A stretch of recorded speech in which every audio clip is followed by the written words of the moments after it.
So you may see a familiar face back for an interview today. Look, thank you again for joining me. For those who don't know, I guess, who you are and what you do at the Research Education Institute here, can you just introduce yourself? Yes, so my name is Sarit Zahavi. I'm the founder and president of Alma Research and Education Center. I am a former intelligence officer.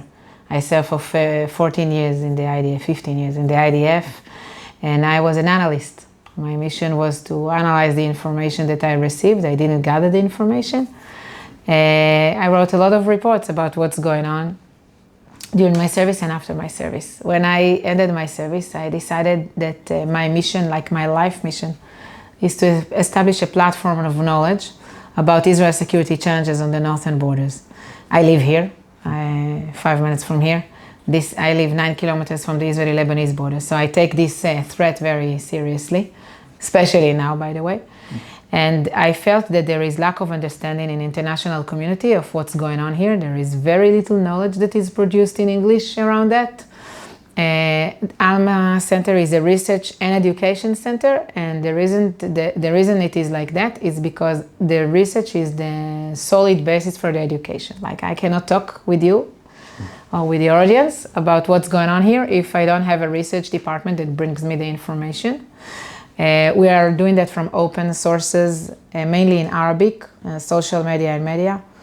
We try as much as possible to cross information between what the terrain and how it's look like using satellites and Google and everything with the textual information. And I can say that part of the difference between Alma Center and other think tanks in the world is that we look at things bottom up rather than top down. We are less interested in leaders, and we are more interested in the people and the military operatives and the military capabilities and what's the motivations, for example, of South Lebanese to support Hezbollah. These are the questions that we ask here: how it looks like, how the tunnels look like, how the bunkers look like, how the munition looks like. All the small questions of the small details eventually enable us to conclude the strategy and the situation over here. Yeah. So for those of you who don't know, northern Israel, who and what actually is the threat? People may have heard about Hezbollah, but people may not know the capabilities. So can you do a quick rundown of how this came about, who they are, and I guess what low level of the capability is? So first, how much time do you have? Yeah. But I must say that it's not a theoretic threat. This is already happening. Okay, Hezbollah opened fire against Israel since October 8th. And every day we have few attacks. In total, it's, as of today, 2,300 attacks. That's not 2,300 missiles. The amount of missiles is much more because there are a few missiles in each attack, usually. Various types. It's either rockets, simple rockets, that are inaccurate, but these are launched in barrages, and we even saw this week a barrage of 200 rockets at the same time. They can be intercepted by Iron Dome, but that's not 100% success, and those who fall in open areas can kill those who are on the roads. That's the incident that happened yesterday. Can cause fires. This is the summertime now in Israel, so every rocket that falls in open area can cause a lot of fires. That's about the rockets. There were anti-tank missiles that have nothing to do with tanks. Like, they are not launched from tanks, and they are not launched necessarily against tanks. They are launched against many other stuff, from foreign workers and farmers and civilians to army and army positions and IDF surveillance capabilities on defense, IDF positions, whatever. These are very accurate. The problem is that Iron Dome cannot intercept them. And we don't have alerts before they are launched, at least before the first one is launched. Usually they're launched in couples. And there's no electronic warfare jamming against a towed, wire-guided missile like that either. What do you mean? So, well, some equipment can be jammed by GPS, by other electronic warfare capabilities, but your, like the cornets or your wire-guideds like these, the whole point of the wire-guided is, because I speak about this with my audience a little bit, because they're actually my main fear when I'm operating out in the north, is the defence for these. Unless you're in a Makava is not there is fantastic. no defence for it. Exactly. And their range is very, very long. You're talking somewhere in the 8-kilometre range, I believe. Sometimes, we've seen this with the rockets, actually. The more stupid the munition is, it is more difficult to create defensive answer to it. Rockets are very stupid munition, and they cause tons of fires here. And it's a problem. It's also a problem also with regard to the daily life. Because when barrage of rockets that are inaccurate is launched to the Galilee, it sends tens of thousands of people to shelters, and it disturbs the daily life. Like, imagine you have 15 minutes to run for shelter. If I am a parent, we are parents to kids, it creates a lot of fear, and we don't have enough shelters. It's impossible to truly live like that. Yes. So that's that. With the anti-tank missiles, going back to that, it is an advanced technology. But no, we don't have a defensive answer, at least not for now. I don't know, maybe in the future. I heard ideas of putting nets along the borderline, things like that. The borderline is, the terrain is not flat. It's not like in the south. It's hills and valleys, trees. You cannot put a net below a mountain if Hezbollah is standing on top of the mountain and looking down to you. It's irrelevant. So we don't have a defensive answer to the anti-tank missiles, and they cause a lot of troubles. The third type maybe can, be part of what you just mentioned, are the drones and UAVs. Hezbollah is using specific type to kamikaze UAVs that, again, we thought that we have a defensive answer to, but Hezbollah found ways during the war, they became better, to bypass our aerial defense systems. And not all of them succeed. The IDF do intercept these, but some of them succeed. I don't have numbers to give you of what's the percentage of success or insuccess, because it is not being published. But I can tell you, as somebody who lives here, that there is a meaningful percentage of drones that succeed in crossing and attacking and causing damages and killing people here. For a few reasons. First, it is very close, and that's why it's that difficult to trace them. They are launched from the border, and we have communities right on the other side. Sometimes it's meters away or a few hundreds of meters. The drones is only flying a few minutes or a few even seconds sometimes. The second reason, as I've said, is the terrain. If you fly low between the mountains, it is better to be hidden. We had an incident that a soldier was killed, that the drone came just between the two mountains and hit a gathering of soldiers next to a community here. So we see this happening. We see how they do that. They also have another type, which are drones that are gathering information.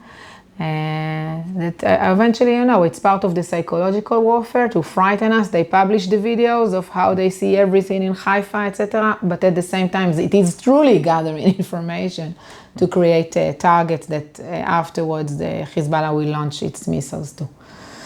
So this is basically the three types of munition that is being launched in these 2,300 attacks until today. A few attacks every day. There were some fluctuations of ups and downs, especially after Israel is killing senior commanders of Hezbollah. You see retaliation, which is barrages of many, many rockets. But if you ask me about the threat, for us Israelis, I think that we changed. Like, we knew the threat. I knew the threat before the war. I knew that Hezbollah has thousands of rockets and missiles and a huge arsenal that threatens the state of Israel. I knew that some of it are accurate missiles. I knew that Hezbollah has elite unit named Radwan brigades of a few thousands of combatants, commando combatants, that their mission is one day to invade into Israel. And yet, I didn't imagine. There is a difference. I didn't imagine, and after I saw what Hamas had done in October 7th, now I can imagine. And that's why we've changed, because now the threat is imaginable. And now we understand, and since the threat is imaginable, we cannot live next to it. We cannot comply with the fact that on the other side of the border, there are combatants that are planning and preparing for the next invasion. And this was the situation in October 6th. They were prepared to launch an invasion, which eventually they didn't do. We don't know what's the reason. We can have some ideas, but we don't know. And we cannot go back to this situation, that Hezbollah will be prepared again to launch this kind of invasion. That's the huge change that this war had done. So even if we have a ceasefire, Israelis want to make sure that Radwan brigades, these commando units of Hezbollah, are not based or cannot rebase next to the borderline. And I guess for just the most basic, who actually are Hezbollah? You know, we know the threat, we know they've got thousands of people and willing and commandos to fight and missiles. But if someone who had no idea walked into your office and just said, who are these guys? Yeah. Can you explain that? First, it's not just guys. Yes, sorry. Yes. When you say Hezbollah, it's children, it's women, and it's not just a military militia. Hezbollah is much more than that. That's the secret of success of Hezbollah. It's the fact that it is a military militia, and at the same time is a political party in the Lebanese parliament and government, and at the same time it's a social movement. So a young child that is born in one of these Shiite towns of South Lebanon, Hezbollah is present in his life from the first day. It's the schools of Hezbollah and the hospitals of Hezbollah and the banks of Hezbollah and the community events of Hezbollah and evacuating the trash is Hezbollah. Everything is Hezbollah. So what's the alternative? The Lebanese government cannot be an alternative in this kind of situation. So Hezbollah is not just the army. It's much more than that. What does it based upon? What's the notion? What's the end goal, if you like? Hezbollah eventually is the long arm of Iran over here.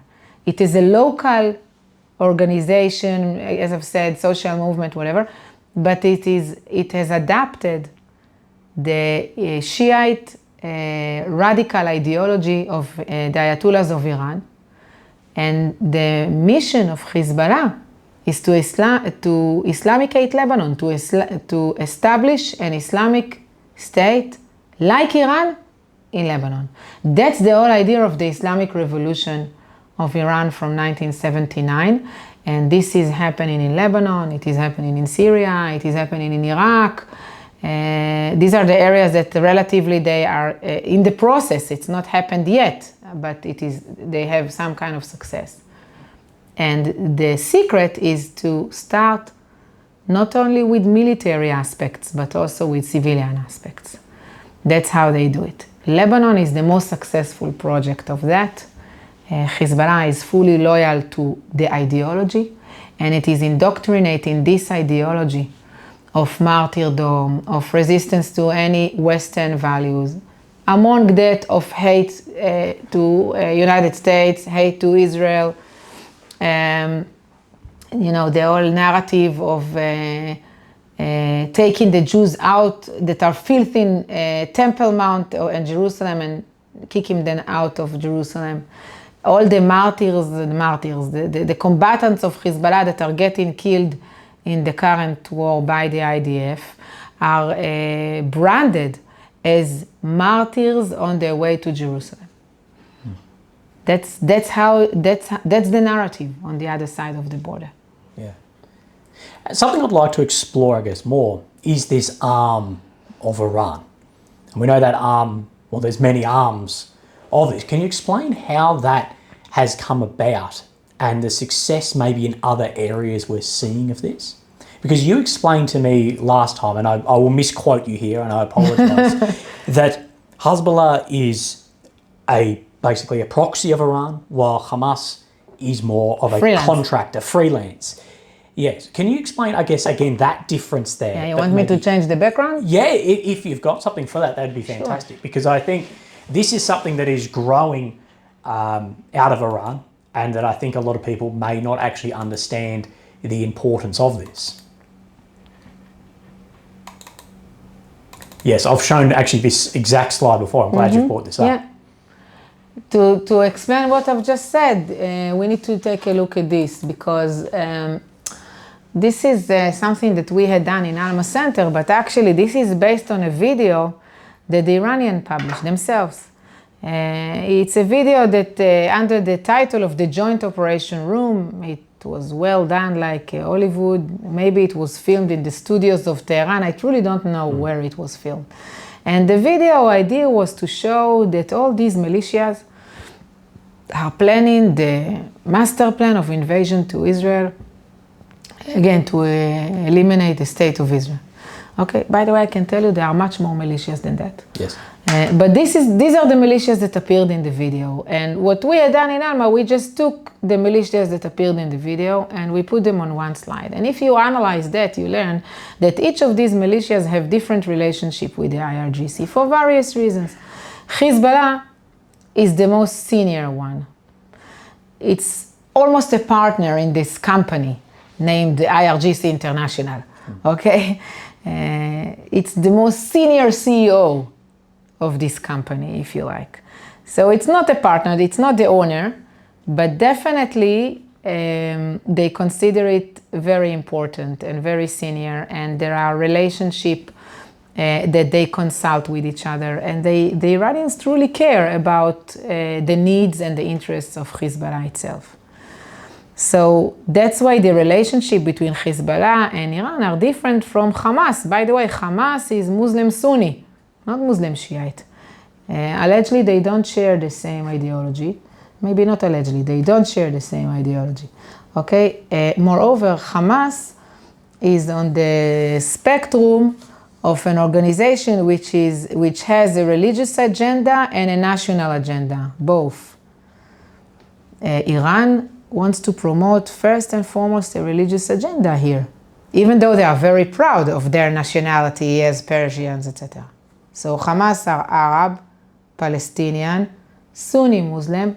In the Iranian point of view, they are cheap weapons to use, or even cheap blood to use. And that's why Hamas is a freelance. It's not a natural partnership. It was created for the cause. It was created almost because Hamas became isolated and needed somebody to help, and Iran really wanted to help. And that's how, after long courtship, we've seen Hamas accepting the assistance of Iran with regard to munition that was sent to Gaza and training of Hamas as well. So this is what we can say about this relationship. Look at the Houthis. This is also something very interesting. In 5 years, look what the Iranians built in Yemen, 7 years. A truly amazing project. Nobody imagined that. But they provided tons of munition and training to the Houthis of Yemen. Do they share exactly the same ideology? I'm not sure, I don't know. But the Iranians successfully created relationships with all these in different ways. If I'm looking at West Bank, definitely it's not exactly the same ideology. Okay, these organizations in West Bank are having religious motivation, but also national motivation for the Palestinian cause, whatever. And they had their own motivation to violence against Israel, and the Iranians only had to encourage that and to give a little bit of assistance. So there is a difference in the relationship of each of these, and the Iranians were very smart to bring everybody on board with the different interests and provide them munition and to create the capability of, that's why I call it an octopus and not a snake, because it's different arms that can move freely in different ways. But I guess we see in this that although they may have different goals or ideology, they have common enemy. That is, of course, Israel and they the West. Have a common enemy, and maybe even they are using this common enemy to mobilize support and the populations on their side. I think it's a very good mobilizer, the hate to Israel. Yes. We've seen this all over the world. Yes, and that asymmetrical aspect of this, and as you say, like against the West, has actually been fairly successful. And as I've seen as an Australian, as an English speaker, you see there's protests happening in Sydney and in Melbourne, in America and in England, people with Hezbollah flags. who do not understand what are these flags? What this is. If you'll see that flag next to a pride flag, then I don't think you understand this. No. But that same idea is being used in asymmetrical warfare as well, out from Iran and out from other centres that people may put as the axis of evil, is what some military analysts are putting the term as. That's exactly what they're using in their campaigns against the West, is this idea that we are not for any of these ideologies that they may be, and having success pushing on that was a very interesting piece in this. Can you expand on maybe some of the training that Iran has supplied to some of these units? Look, these training are classified. We saw very little examples of the joint training, a little bit in Yemen, a little bit in Lebanon. We found where the Hezbollah trained the proxy militia of Iran in Lebanon, in an area that is not that far from the border with Israel, by the way. Unbelievable. But if I'm trying to analyze training that I see in the past year in Yemen, in Hamas, and in Hezbollah, in Hezbollah it started more than a decade ago, what we see is everybody shared the same idea of training to invade into Israeli communities and how to occupy Israeli communities. This is very interesting. Now, Yemen is 2,000 kilometers away. How would they get here? We don't have a border with Yemen. Why these guys are training for an invasion to an Israeli community? Now, if I had seen that before October 7th, I would have told you, this is just a parade. It's not real.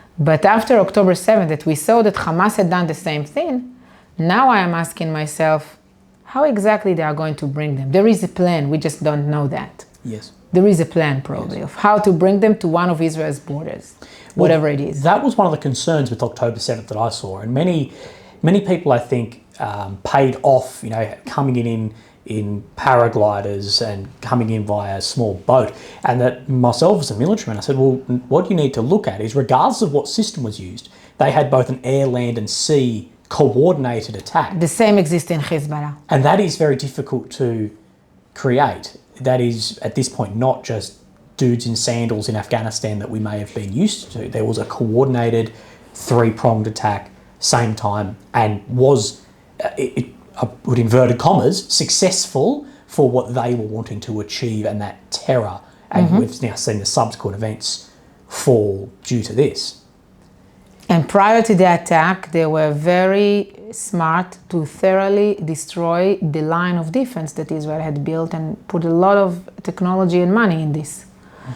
And I think that's why what we didn't see is the plan step by step, how it was created to start from a barrage of rockets to kind of overwhelm us, make all the soldiers go to shelters instead of standing on the positions and taking a look. And then at the same time, actually, destroying all our technology and systems on the borderline and make us blind. And then send the Nukhba forces to cross the fence in 30 areas on the fence. Hezbollah has the exact same plan. It was published. Okay, it's not secret. Yes. It was published a decade ago. It has the exact same plan that look exactly the same. Are there any adaptations to this plan once it was already executed by Hamas? Probably. But I can tell you that since the war started here in the north, Hezbollah is putting a lot of efforts in trying to blind Israel with launching UAVs and launching anti-tank missiles towards our aerial surveillance systems and surveillance balloons that we had either on the border and even in depth in Israel, more than 30 kilometers from the border.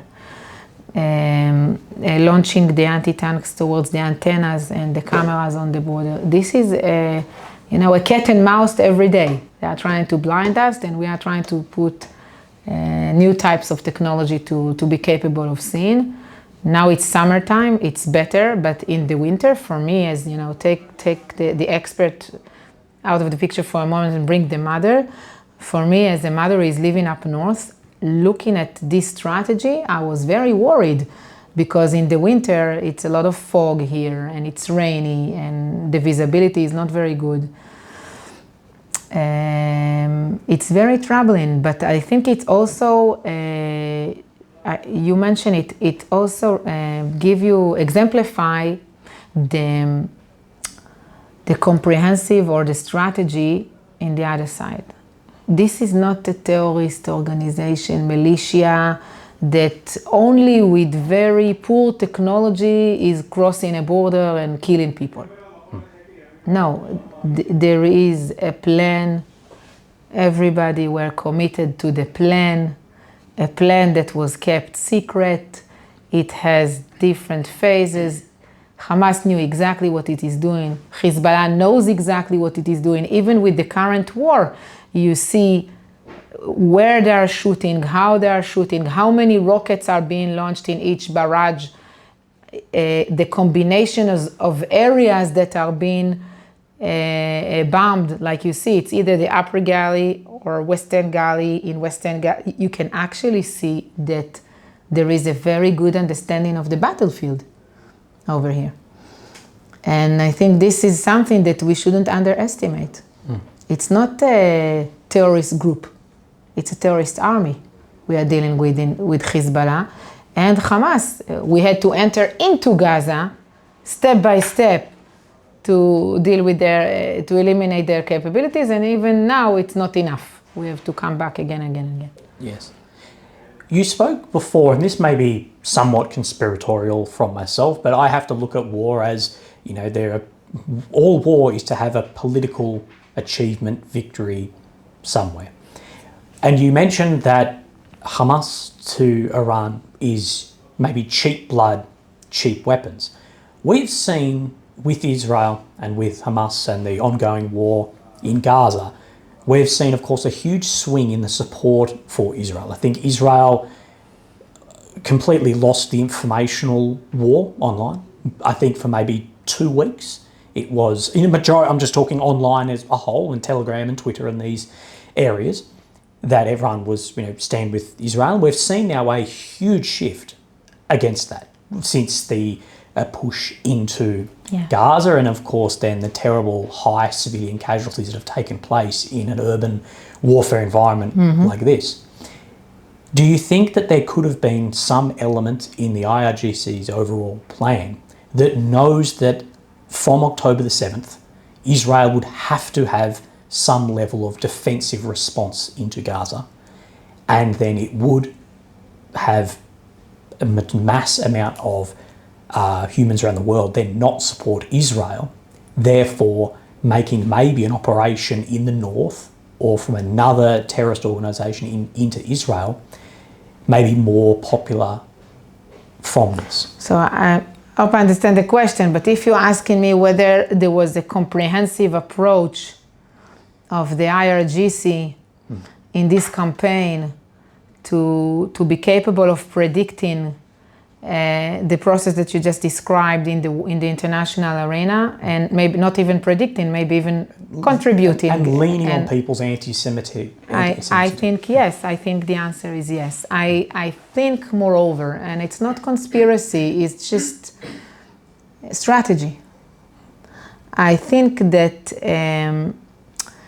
the Iranian planned campaign was not only about invasion to Israel. The Iranian campaign was about collapsing Israel by encouraging trends that already existed. If I'm taking the internal crisis in Israel, there is an internal crisis. There is an internal crisis in Israel. We learned from the Israeli Shin Bet that the Iranians are trying to accelerate it and to expand it. The same with what is happening in international arena. Hamas used its own people as human shields. Hezbollah is using the Lebanese as human shields. This is already happening. They know exactly what will happen if I'm talking about the northern front, if now Israel will attack, for example, a warehouse of PGMs, precision-guided missiles that are threatening Tel Aviv. Okay, can this happen? Yes, it's an option, it can happen. Can Lebanese get killed out of this? Yes, it can happen. And I think this is what they're counting on. And they had so many examples in the past few decades that it's worth it. But that's the right strategy to do, to hide behind civilians, having them getting killed while the terrorists are hiding in tunnels. Doesn't matter if they are Hezbollah or Hamas, both of them have tunnels. And that way you can isolate the state of Israel from international community and create challenges to the state of Israel, which are not only strict military challenges. They are much more than that. I'd say for the state of Israel, the military challenge is significantly less than the political challenge and the countries around the world. I think it's both, because if Hezbollah has thousands of accurate missiles that Hezbollah is saying very clearly and openly that it will target the infrastructures of the state of Israel, not only military infrastructures, but also civilian infrastructures of the state of Israel, with these missiles, this is a strategic threat. This is truly a problem. Yes. Okay, I think this is one of the reasons, not the only one, but one of the reasons that you don't see Israel defending its citizens over here up north, and we have 60,000 Israelis that are evacuated and cannot go back to their homes, because the array of missiles and rockets in the hands of Hezbollah is truly a problem. How much more powerful is Hezbollah compared to Hamas? 10 times more. Very, very simple. The assessments about this array is that it is 10 times bigger than the array that Hamas had just before the war, and I can show you the numbers.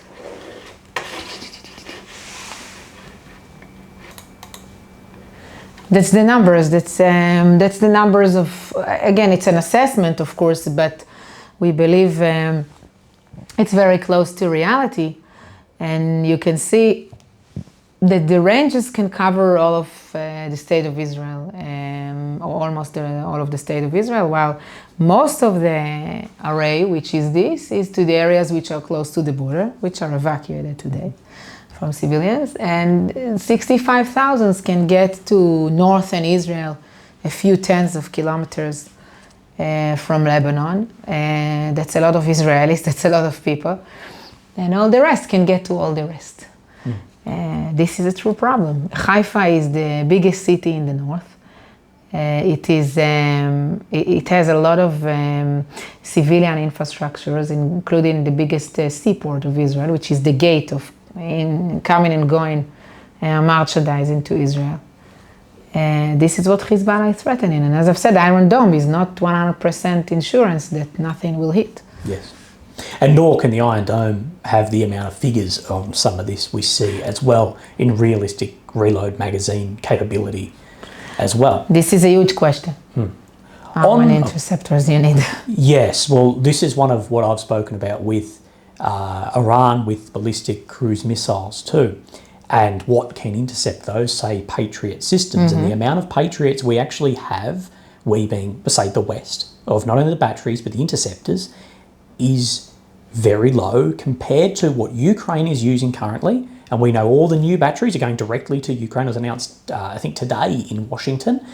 And I have said that there could be a huge shortage in some of these air defense capabilities for ballistic and cruise if Iran was to launch more, as we saw. It's so funny that you mentioned that, because before the war in Israel, we were blamed that we are not providing Iron Dome to Ukraine. Yes. Right? And our leadership said, how can we provide Iron Dome to Ukraine if we need them here? Every interceptor of Iron Dome worth $50,000. Each interceptor of a Hezbollah missile or Hamas missile you need 2 interceptors. So that's $100,000 to each interception. Yeah. How can we provide that to somebody else? What if there will be war in Israel? And here you see, there is war in Israel. We need each and every part of any aerial defense systems, whatever it is. And even with that, it's not enough. Yeah. Well, that's the thing, is the industrial capability was already stretched thin with Ukraine, and this has stretched it more thinly. And of course, we don't have the numbers of this to be classified, but of what can be produced, what are in storage, versus what potentially could come in and start getting through. We've just seen that Russia has had a lot more successful strikes recently into Ukrainian capitals and against then military areas in the West too. I feel like I thought about it this week, that while in the West we were preparing for peace, our enemies like Iran and like Russia against Ukraine, like China with Taiwan, and even you mentioned North Korea, they were preparing for war. Yes. Well, the industrial capacity of the West has been shown to be absolutely insufficient. That the amount of shells we can make is a third of what it's been about a fifth of what North Korea have supplied to Russia, and it's incredibly low. And we've found out, well, maybe too late, it will depend. On the political aspect, something that I think will tie into most of my work, the majority of what I talk about in an analyst point of view, is about Russia and Ukraine. Now, we know that due to the sanctioning of Russia, the war into Ukraine, we have seen Russia and Iran become very close. Have you seen anything that suggests that Russia is supplying technology or training or anything through that will be supporting the IRGC in maybe more technology or better training and tactics? Before, during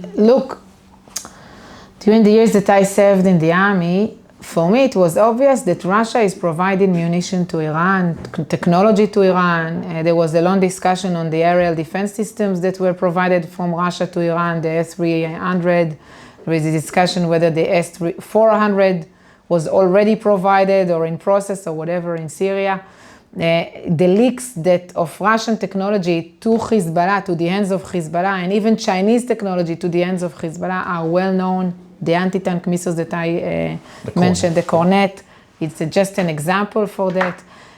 For me, during the years, it was very obvious that Russia is a provider of munition or technology to the Iranians. What happened, the change and the fact that two of them, they are getting closer to each other, it's because Iran started to provide something to Russia, which are the drones, and maybe even more.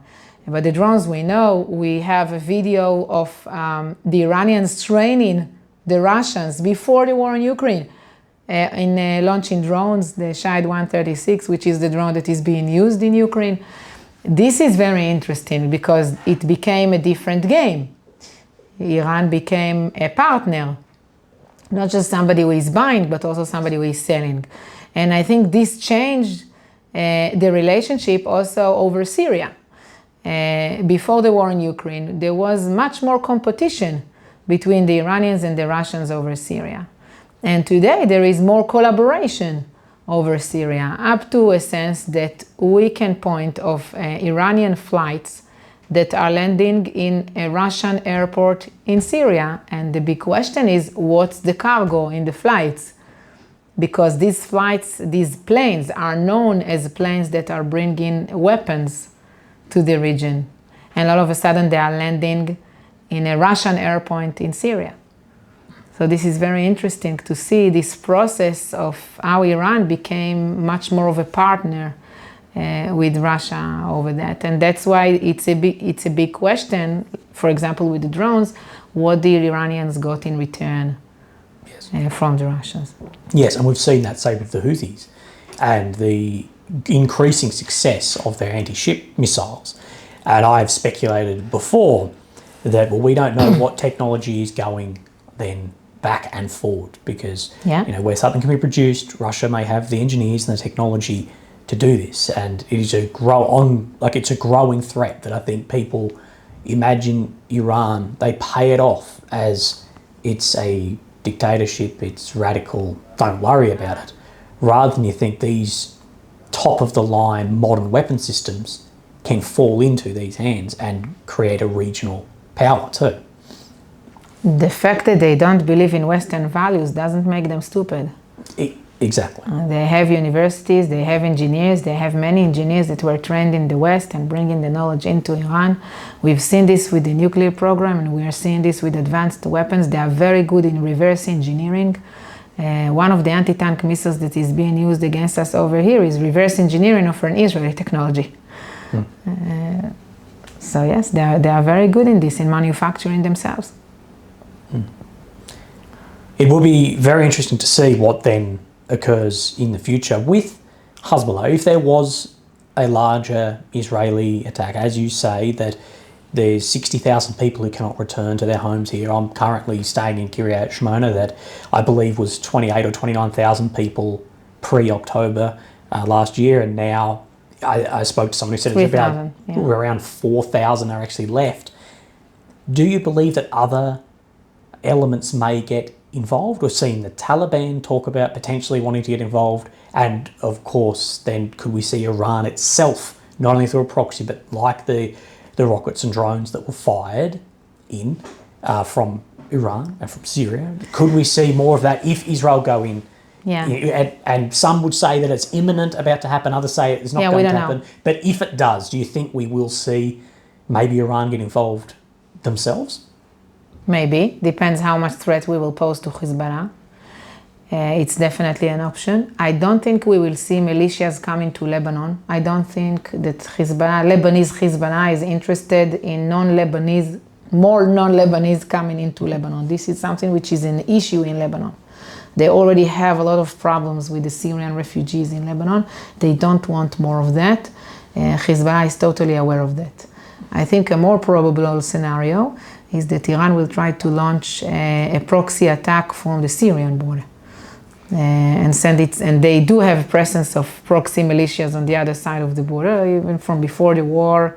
A very good excuse, they had a civil war to take over these areas, and these could be launched against Israel. This is an option that from October 8th, we thought it's a very probable option for, instead of sending Hezbollah, where IDF is prepared, on the Lebanese border, it's kind of obvious to everybody that this is a visible option.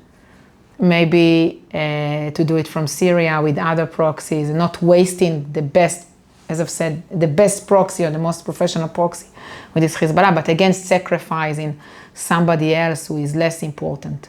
Yes. Now, you speak about that, China and Russia have had influence into the IRGC and then are working then outwards for the octopus into then its proxies. But of course, if you trace the bouncing ball rearwards, you end up in China or Russia at some points. We've seen that China and Russia's asymmetrical campaigns have been about division in the West, and as well as moving, I guess, the global South away from reliance on a lot of Western markets.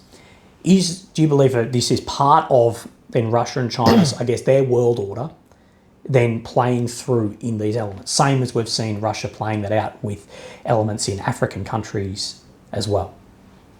Look, I'm not an expert to the collaboration between China and Russia, but I can say that I see a clear policy of China to get more involved in the Middle East. And, if in the past it was mainly involvement which was around the economic issue and economic investment, in the past few years we see that China is trying to take advantage of this economic investment to also create some kind of political influence. It was very clear when you saw the normalization agreement between Iran and Saudi Arabia that was signed under the umbrella of China. We would expect it would be under the mediation of the United States, and it didn't happen. So this is a good example to what I'm trying to say. I cannot talk about China and Russia together in this because I don't know. Yeah. And it does seem that what has occurred down in the south in Gaza has sped up this process of a division away from, I guess, this collaboration between the south and the west as well. That division has grown very strong. Division around, the Israel and Palestine, I guess, crowds within, say, a Western country like Australia has, of course, then grown this division further. It does seem to fit the asymmetrical campaign that Russia has around the world, trying to sow that the West does not believe in nuclear family, that there are issues, it does seem to be now pushing on that thread. Maybe not that Russia agree with it, but the enemy of my enemy is, I guess, my friend. Like we'll see collaboration with Hamas, Hezbollah, that they have then a common enemy, and that common enemy is the West. The West. Yeah. I agree in this. I think from day one I've been saying that this is not Israel-Hamas war. I think this is a very wrong branding of what's going on. This is not even Israel-Hezbollah war. And I think that the whole discussion of a two-state solution or the Israeli-Palestinian conflict is irrelevant to the problem that we are dealing with now. Okay, maybe it's a very relevant discussion, but not to the problem that we are dealing with now, because the problem that we are dealing with now is a campaign that is not about the Palestinians. They're just using the Palestinians as an excuse. They don't truly care about them. They is the Ayatollahs of Iran. And I think that what the Ayatollahs of Iran are trying to do is to launch a campaign against what they see as the Western representative or the Western presence in the Middle East, which is the State of Israel. If you like, the long arm of the West in the Middle East, which is the State of Israel. This is what we are now experiencing, and this is how we have to treat the problem as well. It's not just Hamas, it's not just Hezbollah, even though there are two separate organizations with not necessarily the same interest, and they are not even necessarily good friends, but they collaborate. Iran was smart enough to bring them on board to the same campaign. By the way, the Iranians call this campaign the unification of fronts. This is the name, and they publish it before the attack, the Hamas attack. And that's why we, Israel and the West, have a joint enemy over here, which we should recognize. By the way, in Sydney, you had memorial services in the mosque, in one of the mosques in Sydney, for Hezbollah military operatives that were killed in Lebanon. Now, this is very interesting because, as far as I understand, Australia designated Hezbollah as a terrorist organization, including its civilian arm. So it's illegal to commemorate terrorists of Hezbollah in Sydney. But my doctor says that no medicine is effective if you don't take it. So if you designated Hezbollah as a terrorist organization, you should implement your own decision. Yes. Otherwise, what will happen is that these mosques are becoming two things. First, a platform for indoctrination of this ideology of martyrdom, of against the human rights that we just talked about, ideology of loyalty to the supreme leader of Iran, etc. And at the same time, it becomes, in the future, they will become platforms for terror, these places. Yeah, and it is being used very successfully. The division in the West around then Gaza is unbelievably strong, with the majority of people I see, at least the majority active, are then anti-Israel.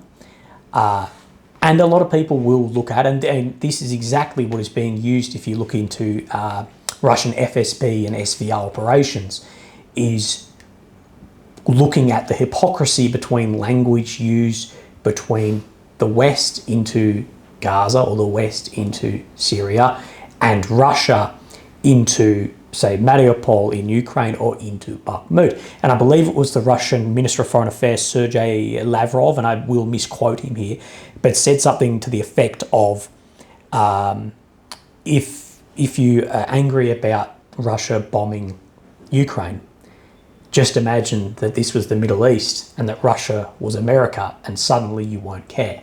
And this is part of their operation, is to try and call and compare the two and look at the hypocrisy of what has occurred here, and then get people on board with then their overall operation. And like you say, that this isn't just a Israel versus Hamas or Israel versus Hezbollah. It's much, much wider than that, with countries, if you follow that bouncing ball rearwards, who may have then influence in spots. And there has been, rumours that even groups like Wagner PMC, who are of course a Russian private military group, but they're not that private, they are an arm of the Kremlin, they're directly funded through the Kremlin, have had direct training with some of these elements as well. And we know that they have a lot of experience, they have a lot of good fighters, and of course are incredibly well funded.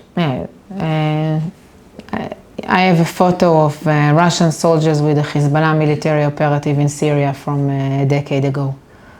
Hezbollah learned a lot participating in the civil war in Syria against the rebels. Part of that was being at the same battlefield with Iranian IRGC and with Russian soldiers. And they became an army over there. And the biggest thing I see as a soldier is the terrain difference between Gaza and the north and the challenges that that will pose for Israel, where Israel's advantages lie in the south as far as use of armoured equipment. That is going to be, in a lot of areas, null and void in the north due to the mountainous, rocky terrain against a lot of ATGM guided munitions. How is Israel approaching this differently to what they have seen in Gaza, as well as with the civilian loss that we have seen as well, that of course has fed then the information around the informational campaign around Gaza? So I think that the terrain cluster that you talked about is having risks and opportunities at the same time. I agree that it's more risks with regard to maneuvering with tanks in an area which is hills and valleys and much more challenging for tanks than just flat area like the area of Gaza. At the same time, Gaza is more crowded. And in South Lebanon, you can find more open areas, pretty much like in the Galilee here. You can find more open areas where population can be evacuated. The question is whether they want to be evacuated.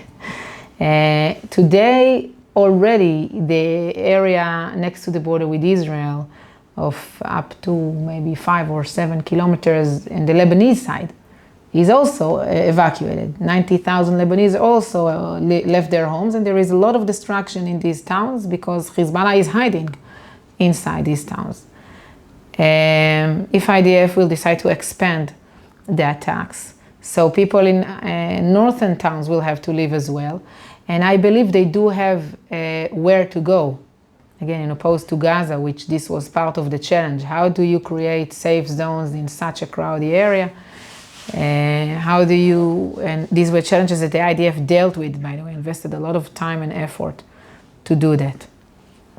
I hope that in Lebanon it will be easier in this respect, but again, it is also a question whether they will be willing to evacuate, whether Hezbollah will enable them to evacuate,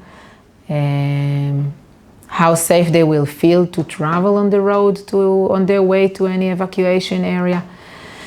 It's a true question. No doubt that the human shield tactic exists the same way. And the underground infrastructure of Hamas that you've seen, all these tunnels, the same thing exists in South Lebanon. Due to IDF publications, every third home out of the Shiite Muslim towns of South Lebanon is used for military purposes of Hezbollah.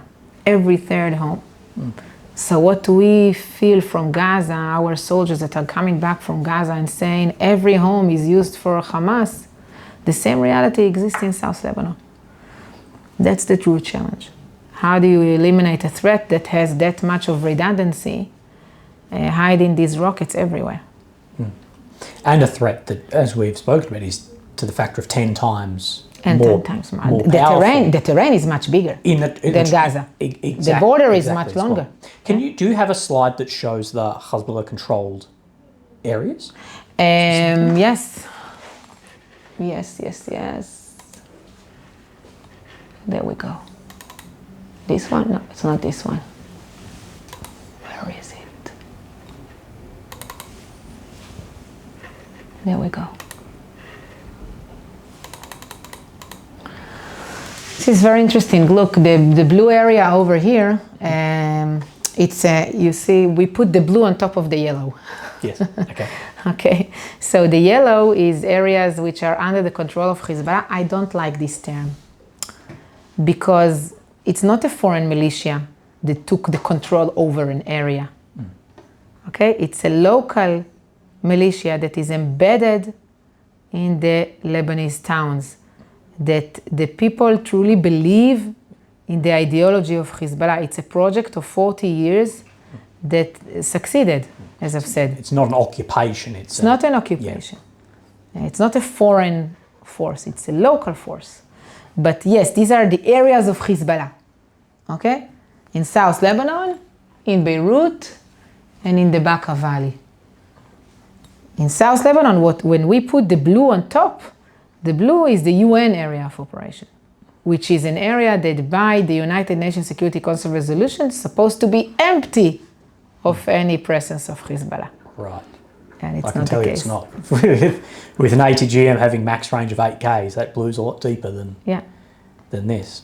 What do you yourself and the IDF, I guess the whole, see as success against this threat? Because this threat isn't going away. It's not going to just end.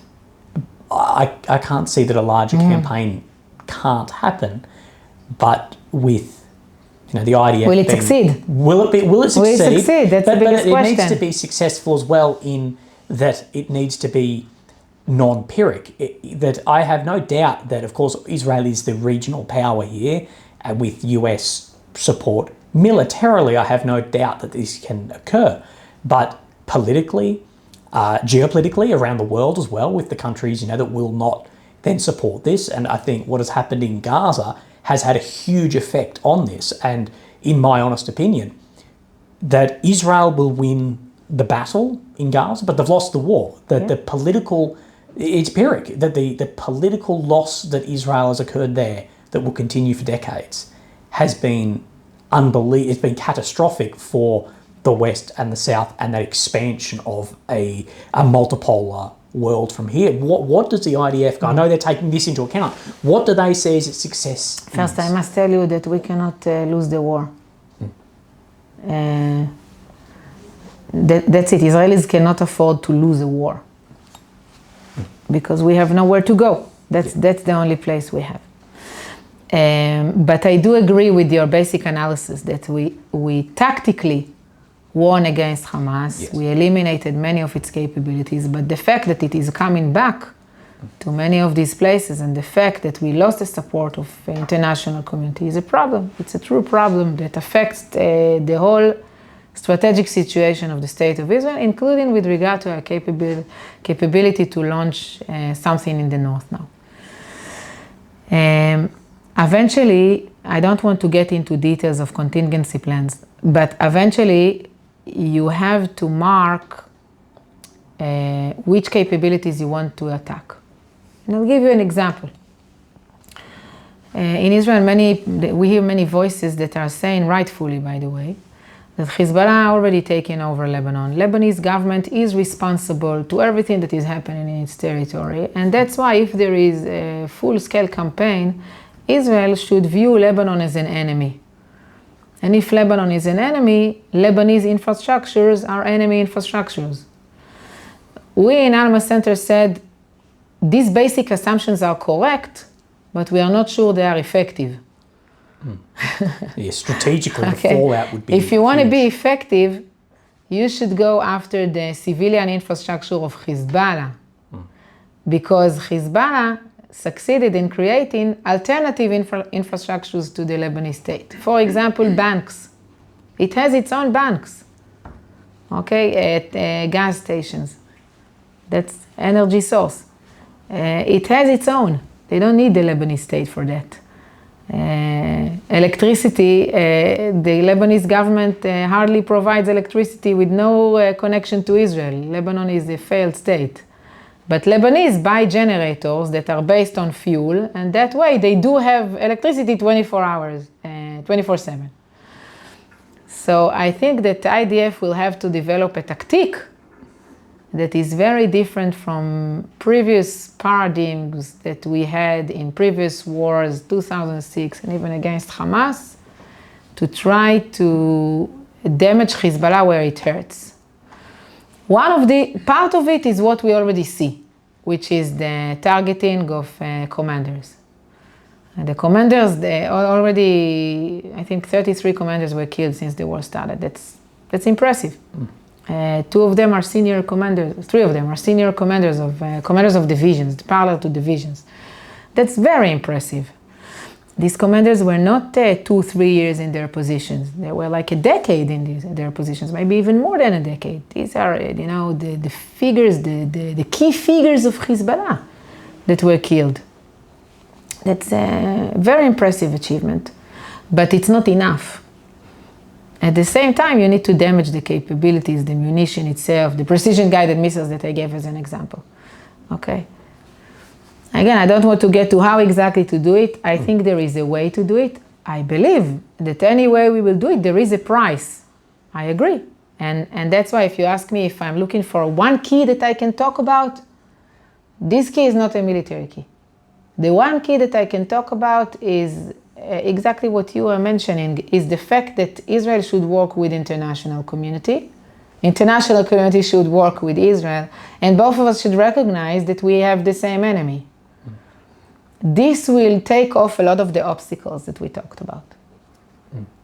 But this is the issue that I've seen then happen in Gaza, is the international community. I think anyone could launch a missile at Israel right now, and the majority of the international community is going to go, oh, well, that's what you get for what happened in Gaza. And that's going to, I think, be, like we spoke about, tactically, yes, Israel can achieve at least some of this. Yeah. Strategically is going to be the big issue for Israel to regain credibility within the international community as a whole, not just the US and not just Australia. No. But as on a whole, and its neighbours, that it's not a neighbour with Australia, it's not a neighbour with the US, that it with its neighbours who are not going anywhere, and nor is Israel going anywhere, as much as both sides may want their neighbours to leave, neither are going anywhere. How does this look into decades and centuries to come as we are seeing these powers become much stronger and much more effective as well, and that weapons, the difference in weapon systems that we did see between what the West had versus then the capability of these other forces fighting, that has levelled greatly. I speak about my experience in Afghanistan, that if we went to Afghanistan now, Australia lost 41 soldiers in Afghanistan. If we went there now, I can guarantee you that the Taliban would now be using FPV kamikaze drones, other sorts of ATGM weapons, and have other factors. And nobody's doing anything against it. We would now lose 10 times. Yes. That it's becoming, the difference in capability is actually getting levelled out significantly. Yes, I agree. We thought, and we were wrong, that the wake-up call would be the using of Iranian drones in Ukraine by Russia. And it was not enough. I don't know. That's why I'm doing what I'm doing. Yes. That's why I'm that busy with educating people and spreading the word about what we see that is happening and the capabilities and military developments that we see in the hands of the other side. Exactly for this reason. We believe that this is very important, that we will work together. Are there limits on the friendship between Iran and Hezbollah? Like, is there a point at where, say, with the Shahed 136 drones, they don't have that. They don't. They do different types of drones. But is there then a limit on what Iran is willing to supply to Hezbollah? Wow, I don't know. Our working assumption here that everything that you see in the IRGC can end up in the hands of Hezbollah. I don't know. Now, to finish off, is there anything you think we haven't covered in this, or any common misconceptions about Hezbollah around the north that you may see in the, Western media that you'd like to clear up? The problem is that there is nothing in Western media. Yes. Well, that's the reason people there is no conception, so there is no misconception. It's just, we are in ground zero here. It's the war that is hardly reported, if ever. Only when they see a little bit of fire, so it's good images, fires, so it is published. Eventually, I think that it's important to say that Hezbollah is not bad just for the Israelis. It is bad for the Lebanese as well. And the problem is that many of the Lebanese support Hezbollah. Genuine support to Hezbollah. And that's how it became that strong inside Lebanon. And of course, then a lot of support flows back to the IRGC and into the changing world of which we are seeing exponentially increase due to the children the of Hezbollah are educated to be loyal to the IRGC. The Boy Scouts of Hezbollah, on the uniforms, there is a picture of Khomeini in Lebanon. Yeah. Is there anything we haven't covered that you would like to cover here? I don't know if it's too sophisticated to talk about the UN role in this. No, that'd be fantastic. Okay. So we can give, because you have time, we can talk a little bit about the details in this. Mm-hmm. Because look, until October 8th, there was a kind of a ceasefire. It was violated here and there with a few rockets or missiles, but very rarely, to be honest, in 18 years. I raised my kids here.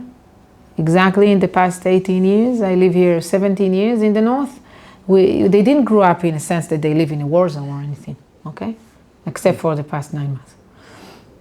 But the arrangement that was gained after the previous war between Israel and Hezbollah in 2006 was according to a UN Security Council resolution, 1701. It became kind of a branding, 1701. So I want to talk about it. What is this 1701? This resolution actually said that there will be an area between the borderline and the Litani River, that's in most cases 25 kilometers in Lebanon, that will be free of any illegitimate weapon, warehouses of weapon, personnel, meaning Hezbollah.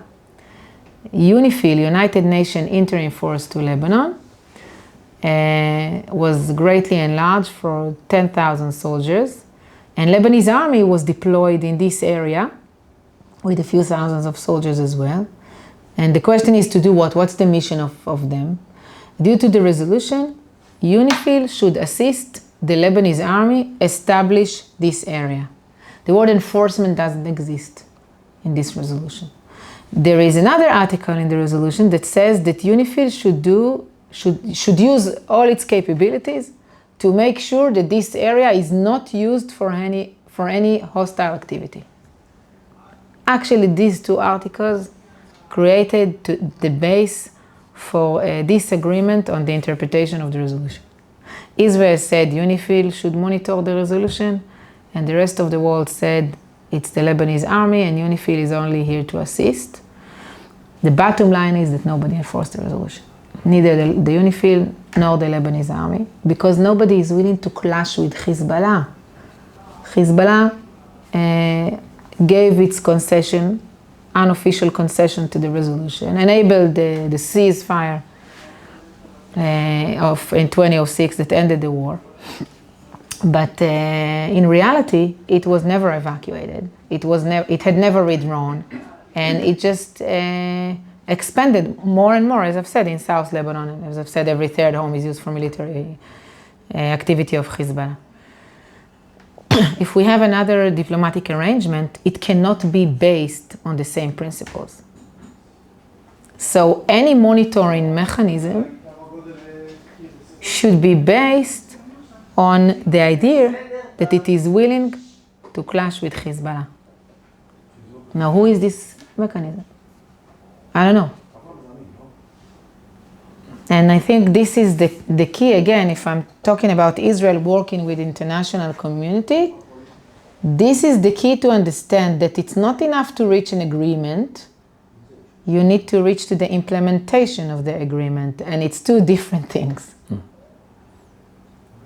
Do you see that Israel may not be willing to work with some of the UN as well? We've seen, of course, the ICC put out then the arrest warrant against... Yeah, but it's not the same. But as far as they still are countries of the UN, and ICC is basically an arm of this as well, that people will see that there is, if this isn't going to be upheld, then there may be, well, you can't have one and then not the other, and issues created a rift between Israel, the international community, and then the UN as well, that it sort of takes, I guess, two to tango in this. Do you think that ignoring I don't see one this happening. may have it's just another? not happening now. I don't see this happening. Like, we do have a lot of criticism of UNRWA and ICC and we don't want to collaborate with these two. This is a good example. But on the other hand, there is constant collaboration between IDF and UNIFIL that I've mentioned, including now, open dialogue all the time. I'm saying unfortunately because I think UNIFIL is not a good enough answer, but I can say that the policy of the State of Israel is that we should continue to try to work with UNIFIL, and we should continue to try to get an arrangement based on this resolution 1701.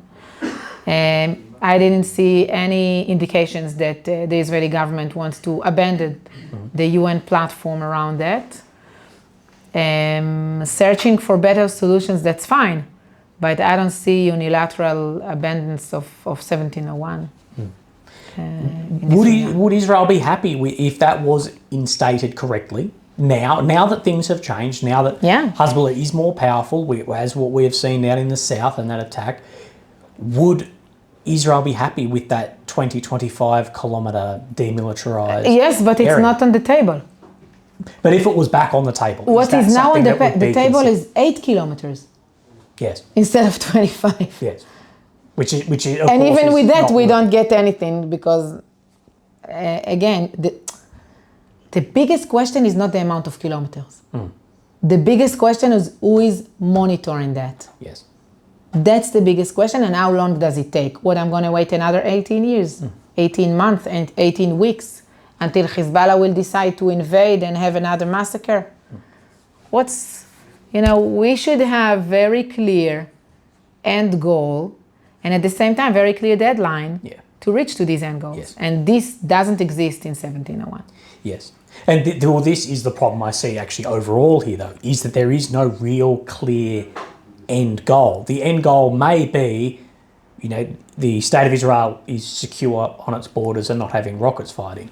If that is the end goal, the steps to achieve this are very large and very, very large and potentially unachievable with how we see these elements, these militias work. And the wars previously, we fought in Afghanistan for 20 years to try and dismantle a much less supported terrorist organisation. It didn't work. The Soviets tried as well and it didn't work.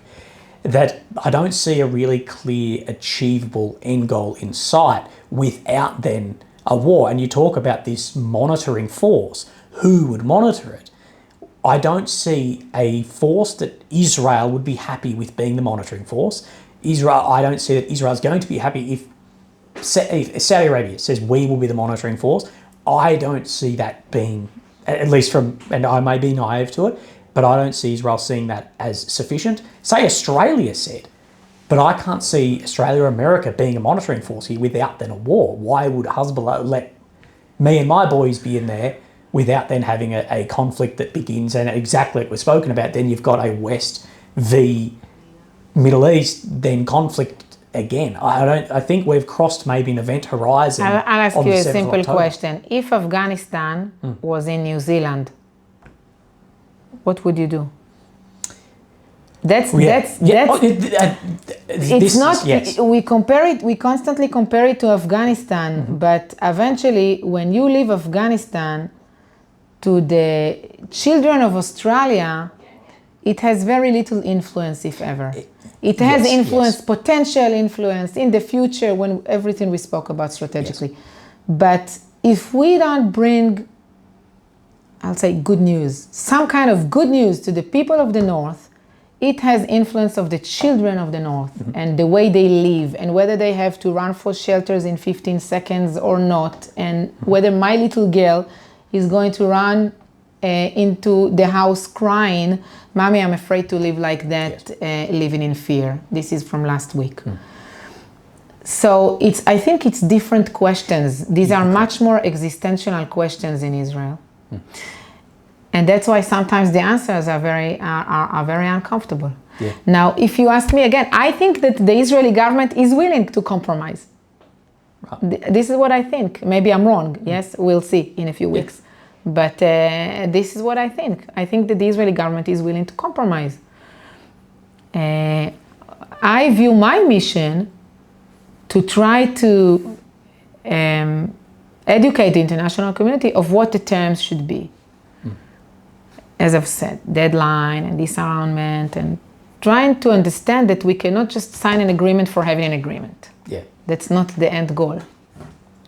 No. We've seen all these agreements in any corner of the globe fail as well, with writing on a piece of paper. It's not enough. It's then not enough. Whether you're talking about... There is marriage after wedding. Yes. How the marriage are going to look like, that's the biggest question, not the wedding itself. Yeah, the reason I brought up Afghanistan, and I'm very glad that when, we're in Afghanistan, and this is, as you correctly bring up, we're 12, 13,000 kilometres away. I'm glad that's not on the border, that we may act very differently. I was more meaning in a pure tactical sense. It's very hard to dismantle something that is fundamental ideology is very, very difficult to then dismantle. And my favourite quote from the Taliban, I've got one, is that you had the watches, but we have the time. And that is ultimately how they won. But you bring up correctly that this is more existential because the border is right here. Could you lay out what you would see would be if you had a compromise? What would the end goal actually? So I don't have a good magic solution, and I truly don't know what will happen. I can say that the end goal should be disarmament. There is a legal platform for that, which is 1559. This is another number of another United Nations Security Council resolution that was never implemented, but it has nothing to do with Israel. This resolution is all about Lebanon itself. And this resolution, part of its articles is about disarmament of all militias in Lebanon, to have one army, which is Hezbollah, which is the Lebanese army and not Hezbollah. Yes. Okay, today Lebanon has actually two armies. And Hezbollah is not getting the orders from the Lebanese government. So I think we should work on that, on 1559. That should be the end goal. Do I have a solution to tell you we should do war, full-scale war or full-scale operation, boots on the ground, not boots on the ground? I truly don't know. There is a price to anywhere we go, to any decision we make now. Yeah. We are aware of that. And I think that price got raised significantly since then what happened in Gaza. It didn't got raised. We just learned what the price is. Yes. That's the difference. Yes. The price was the same all along. We were not aware of that. Yeah. And I think everyone was not aware of exactly how long this operation would go. How successful it would or would not be. And this goes back to, I think it was Bismarck saying that if countries knew how the end of a conflict would look, they would never enter it then in the beginning. And this goes down to Hamas as well. If they knew how this would look, they may not have. No, I think that Hamas knew exactly how it would look and they deliberately got into it. That's why they excavated all these tunnels. And Hezbollah is the same. They are saying very clearly, we believe in death rather than life. We have no problem to sacrifice everybody as long as we survive this and eventually we get stronger. And this is what happened since 2006 to Hezbollah. This is what you see now happening in Gaza. If Sinwar truly cared about the Gazians, he would have stopped the war long ago and let all the hostages back home. But he is not doing that, and I'm not sure he is willing to do that. Even though everybody is talking about a ceasefire now, I'm not sure that we are going to get all the hostages back. I'm saying that very sadly, very, very extremely sad. You see that on my neck all the time. Yes. I think that Sinwar's mission is to survive. If he will survive, not only himself, the Hamas, it will rebuild. If it will be capable of rebuilding, it will be capable of executing another massacre. 10 years, 15 years, 5 years, I don't know. That's the end goal of Sinwar. It's not about Gaza prosperity. There is no interest to Sinwar or to Nasrallah of Hezbollah to make their own people prosper. Yeah, and this ties, I guess, into what we spoke about in the beginning with then Hamas acting then as a more of a contractor for Iran. And what we spoke about was if they knew exactly how this would look, they may know the international communities look upon Israel too. Exactly. Therefore, isolating Israel further from the international community, which then we have seen what makes anything like this incredibly difficult and incredibly unpopular amongst, I guess, the wider world. Yes, I agree. It was all planned in this respect. Yeah. And I believe that a lot of it is actually still going to plan. If Iran is willing to use Hamas, the civilians there, as blood, and knowing how then this operation will have looked, I think that Israel's almost played into this to a degree too. Okay, we're trying to provoke a response from Definitely. this to justify down the track. No, definitely. I think that also in the north, Hezbollah was trying to drag Israel into war before October 7th. We've seen all the provocations, and all of a sudden we see terrorist attacks here and there that didn't happen. The past 2 years in the Israeli-Lebanese border were very different from the years before. And we saw on the timeline these moments that the decision was made. We are prepared enough, let's escalate. We've seen this happening. Everybody who lives here, we've seen this happening. And we said that Hezbollah was prepared to launch the same campaign. And it was trying to drag Israel into war all this time. It had Radwan on the borders, the combatants, the commando units of Hezbollah for the past 2 years, and we've seen them. They were there. They were fully prepared for a full-scale war with Israel. So no doubt, that's the logic of the other side. If you create destruction, you will raise from the destruction again, and you will raise stronger as long as you survived. Yes. Look, thank you so much for speaking with me again. Our last interview, people got so much out of it, and I think people get even more out of this as well. Is there anything in closing that you would like to say? I can tell you about a woman, I'll send you the video later, that is a Lebanese woman. She's all dressed up as Shiite Muslim, and she's standing in her town in South Lebanon after 2 Hezbollah military operatives were killed by the IDF in this town, by bombings of the IDF in this town. This town is only a kilometer, maybe less, from the Israeli border. And she is standing there, and she has an interview with the Hezbollah TV station. And she's saying, you see, everything around us is ruined. We will live in tents, but we will stay loyal to Hassan Nasrallah, to the leader of Hezbollah. And the interview says, thank you very much. And he wants to go because he had his sentence. He had his soundbite. He can go now. And she said, wait, I want to tell you something more. And then she says, I am sorry that I didn't sacrifice my own children because the 2 military operatives that were killed were my children's friends. So I'm sorry it was not my children. This is what she says.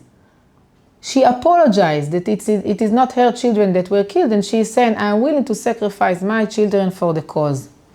And then she says the cause. And she says, for the cause of Jerusalem. Not Lebanon, not the prosperity of Lebanon, not the Shiite Muslims of Lebanon, I don't know. The cause is Jerusalem. I think that's a fantastic end to tie together the situation, what we're seeing, and on both sides of this incredibly and growing complex situation. Look, yes. Thank you for what you do. We'll stay in touch, and if there's anything you would like to broadcast through myself, always feel free as well. Okay, thank you very much. Thank you.